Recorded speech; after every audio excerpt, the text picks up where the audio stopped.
તો અહીંયા જુઓ સૌપ્રથમ તમારે શું કરવાનું છે? સૌપ્રથમ તમારે તમારું નામ બદલવાનું છે અહીંયાથી.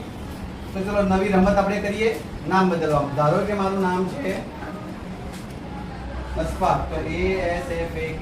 અહીંયા નામ બદલી અને ગેમ શરૂ કરો ઉપર ક્લિક કરવાનું છે.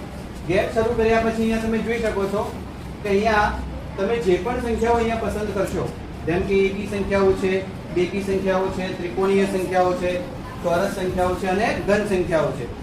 એમાં આપણે ધારો કે ત્રિકોણીય સંખ્યાઓ પર હાલ શીખીએ છીએ. તો અહીંયાથી આપણે ત્રિકોણીય સંખ્યાઓ પસંદ કરવાની છે. મેં તમને ત્રિકોણીય સંખ્યાઓ આગળ પણ શીખવાડેલી છે. ચલો સૌથી પહેલી ત્રિકોણીય સંખ્યા કઈ છે? 1. તો અહીંયા જેવું હું 1 પસંદ કરીશ તો તમે જોઈ શકો છો કે અહીંયા એક ત્રિકોણનો એક ટપકો અહીંયા જોવા મળશે.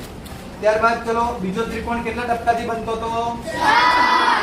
3 ટપકાથી. તો ચલો બીજો જે ત્રિકોણ છે એ બીજી ત્રિકોણીય સંખ્યા છે આપણી 3.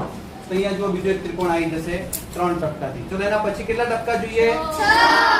6 ટપકા જોઈએ. તો અહીંયા ત્રીજી ત્રિકોણીય સંખ્યા આપણી છે 6. તો 6 આપણો સાચો જવાબ છે. તો જુઓ ત્રીજી લાઈનમાં 3. આ શીખવા માટે પણ મેં તમને શીખવાડ્યું હતું કે પહેલી સંખ્યા 1, પછી 2 ટપકા એમાં ઉમેરવાના, એટલે બીજી સંખ્યા થાય 3, પછી 3 ટપકા ઉમેર્યા. હવે નેક્સ્ટ કેટલા ટપકા ઉમેરવાના આમાં? 4. તો કેટલા થશે ટોટલ? 1 2 3 4 5 6 અને 4 3 4 10. તો એના પછીની નેક્સ્ટ ત્રિકોણીય સંખ્યા કઈ આવશે તમારી? 10. ક્યાં છે? હા, તો જુઓ 10 ટપકાથી બન્યા ત્રિકોણ. દેખાય છે તમને? આવી જ રીતે તમે ચોરસ સંખ્યાઓ પણ શીખી શકો. જો ચોરસ સંખ્યાઓ પર પસંદ કરું અને અહીંયા નવી રમત પર ક્લિક કરીશ. ચલો ચોરસ સંખ્યા એટલે પહેલી ચોરસ સંખ્યા કઈ? 1. તો અહીંયા હું 1 ઉપર ક્લિક કરીશ તો અહીંયા તમને એક આકૃતિ બતાવશે. ત્યારબાદ બીજી ચોરસ સંખ્યા કઈ છે? 4. 4 ક્યાં છે? હા, જેવા 4 ઉપર ક્લિક કરી એટલે તમને એક આકૃતિ દેખાશે 4 ટપકા.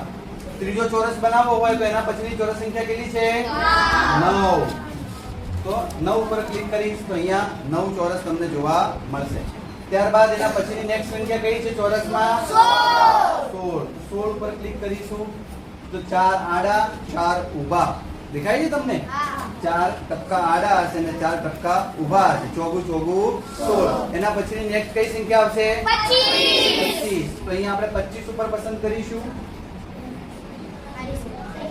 25. તો જો અહીંયા ઓકે 5 આડા ચોરસ છે અને 5 ઊભા ચોરસ છે.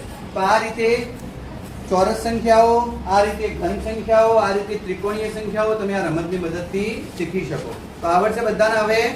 ચલો હવે